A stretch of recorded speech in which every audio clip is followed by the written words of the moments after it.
Personally, I disagree with unlimited campaign financing by corporations because, honestly, then you have people who are bought out. You have presidents and senators and congressmen who now have allegiance not to their constituents. They say they do have to their constituents, but they really have their allegiance to the people who are financing their campaign. So who are you going to listen to? The people you're supposed to be representing who don't have anything to give to you, or the people who are feeding you millions of dollars? You know? I've been here since noon, haven't seen a single cop for about the first 5 hours, and all of a sudden police everywhere on every single corner, and I hollered out saying, we need to grab our signs and get on the side of the street because something's about to happen. Guys, this could be the president.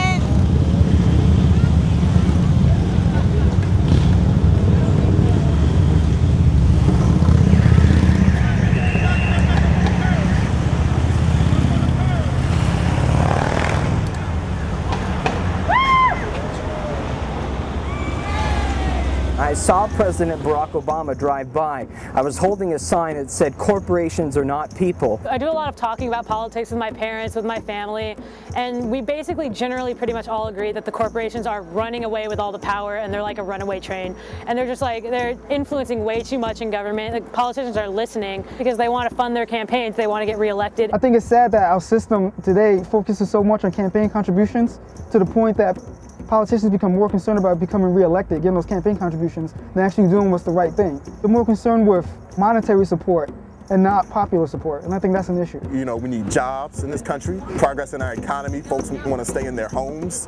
Those are the basic things that we're demanding, and I think if folks can put aside kind of the ideological things that we've been holding on to for so long and just look at the real fact of the matter, I don't think this is a partisan issue at all. I'm here because my thing is end corporate personhood. We all identify different problems and different things that need to be changed, so this is a poster for everybody to place their ideas down. We're right up the street from K Street, which is known pretty much as the lobbyist capital of the world, and the original protest is on Wall Street. Our country right now is being run by 1% of Americans who control most of the wealth. Citizens United took our elections and turned them into auctions. So the way that thing is set up, we could have someone with foreign money here influencing a U.S. election. And that's just not okay. Very inspired by the events that transpired on Wall Street. It was the Thursday night General Assembly at like around 7:30, and I'd been watching it. And one of the signs that they had said, the corrupt are afraid of us, the honest support us, and the heroic join us. And it really, really inspired me. I was already had my heart set on coming, but that was like, you know what, yeah, like. I was really skeptical when they first started in New York. I thought, you know, it was kind of a stunt thing. But then I started thinking about Phoenix and what they did after SB 1070, and they camped out in Phoenix for 103 days. And then they went out to the biggest voter registration drive Arizona's ever seen with Promise Arizona. And I thought to myself, well, you know, maybe they're onto something. And then you started seeing on Twitter about Chicago and San Francisco. And we're celebrating this beautiful person right now because she brought us a bunch of blankets and pillows. No way. Oh, that's okay. Thank you. We'll share. This is more than enough help. Oh, we appreciate this so much. Thank you very much. It was a very warm gesture to give us these pillows and blankets. And these are the sheets. Come here. Oh my gosh, sheets too. So this is the Freeze to Death Committee. Would any of you guys like to talk about why you're staying overnight?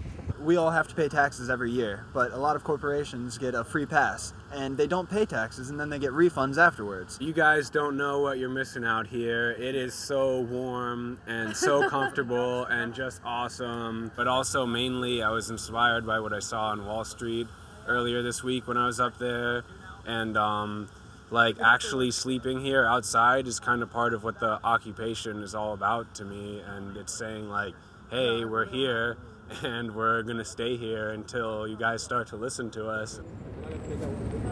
Today is day 2 of Occupy DC, and we're out here going strong. We are the sister of Occupy Wall Street, and we're out here because we're fighting for our voices to be heard. I am part of the 99. I am a college graduate, unemployed for a year. I'm qualified for a job, and I still don't have a job. So I have a bunch of loans, and I can't pay it. How old are you? I'm 20. And you just got here when? Yesterday at 4. And you spent a night? Yeah. How was that? It was awesome. It was so awesome. This is the best time of my life. I've been waiting for this. So what made it awesome? Everyone here is beautiful. Everyone here is really amazing. And the revolution is here. It's happening right now. Like, we're making it happen. If you look at Wall Street, like 14,000 people, and now there's all these people coming and seeing what we're doing, and they can't hide it. They can't hide it any longer. Last night, there were 6 of us. We were outside, out in the cold, under the SunTrust Bank. And then one of the guys, Ryan, he brought us like Chinese food, which helped keep us warm that night. And then he showed us the video that was actually had been recorded a couple of hours earlier, and like it had already been put up. So that was pretty cool to see the video.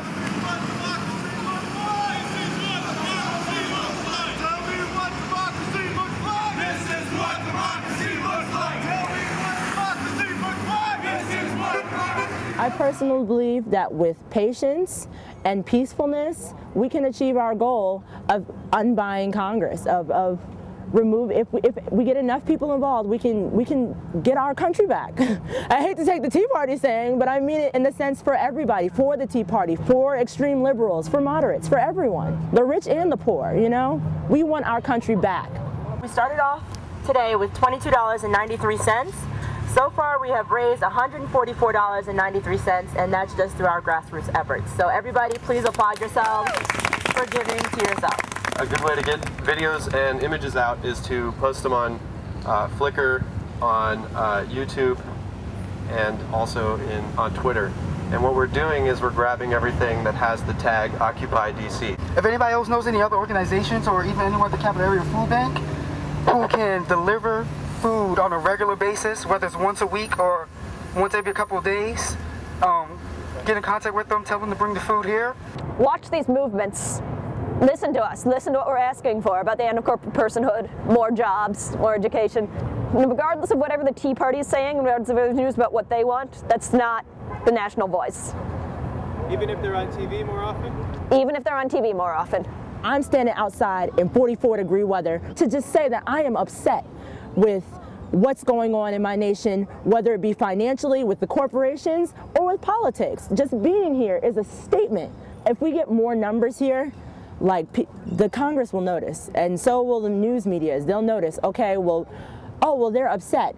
Oh, well, they might do what went on in Spain. They might do what happened in Egypt and change the conversation to the people are the most important. Without us, they can't do anything. They can have all this money, but if we're not backing them, they can't do anything. The best way for us to take back the power that we do have as the people, because our government is responsible to answering to me, you, and everybody here in this park, not the people who have all the money. You need to become an informed voter and understand what it is that your congressman, your senator, your representative is passing legislation on. Probably going into it, some, half, maybe even most, don't have the intentions of, you know, being bought out. But I think once they get into it, they see how big the monster is.